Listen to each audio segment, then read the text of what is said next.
নমস্কার, কেমন আছেন সবাই? শ্রেয়ার গৃহকোণে সকলকে স্বাগত। এর আগের ভিডিওতেই দেখেছিলে যে আমরা ঠাকুর বরণ করার জন্য রেডি হতে যাব বলেছিলাম। এখানে আমরা সবাই রেডি হয়ে গেছি।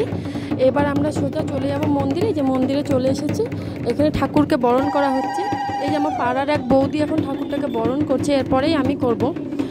এই যে বৌদি ঠাকুর বরণ করা হয়ে গেল। এবার আমি এখন ঠাকুর বরণ করার জন্য এগিয়ে যাচ্ছি, এই ঠাকুর বরণ করতে যাচ্ছি। এই বিষয়ে কিন্তু আমার বেশি একটা নলেজ নেই, আমি বড়দের কাছ থেকে শিখে নিয়ে আমি ঠাকুর বরণ করছি কিভাবে কি করতে হয়। কারণ এর আগে আমি জাস্ট খালি একবারই আমার দিদির বাড়িতে কালী পুজো হয়েছিল, সেই সময় উপোস থেকেছিলাম এবং এটা করেছিলাম। তো সেই বিষয়ে আমার তো জানা নেই, আমি বড়দের কাছ থেকে শুনে শুনে করছিলাম। যেমন আমার মামি, আমার মাসিরা, ওরা আমাকে দেখিয়ে দিচ্ছিল কিভাবে কোনটা কী করতে হয়, সেইভাবেই করছিলাম।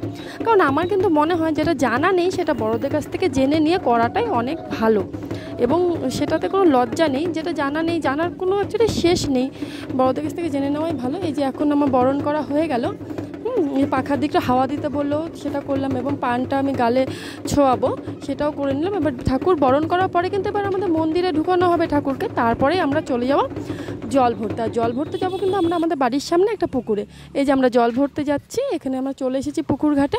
ঠাকুরমশাই জল নিয়ে নিল এবং আমরা চারলন থেকে পান, তুলসী পাতা, দুব্ব, সুপরি এবং একটা প্রদীপও দিয়ে দিলাম সেখানে, এবং অন্যান্য ঘরগুলোর মধ্যে কিন্তু আমরা জল ভরে নিলাম। এই যে আমার মিহুও চলে এসেছে, আমার মিহুও কিন্তু অনেক আনন্দ করছে, সঙ্গে ছিল এটা আমার বাবা। এই যে মন্দিরে চলে এসেছি, ঠাকুরমশাই পুজোতে বসে গেছে।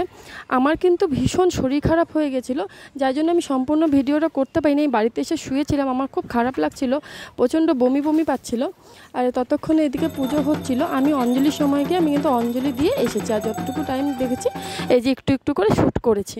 তারপর অঞ্জলি দিয়ে এসে চরণামৃত খেয়ে আমি বিছানায় শুয়ে পড়ছি। আমি যজ্ঞটাও দেখতে পারিনি। পরদিন সকালে আমি এই যে ভোগের প্রসাদ খেয়ে উপোসটা কিন্তু ভেঙেছি। যদি ভিডিওটি ভালো লেগে থাকে অবশ্যই এটা লাইক করে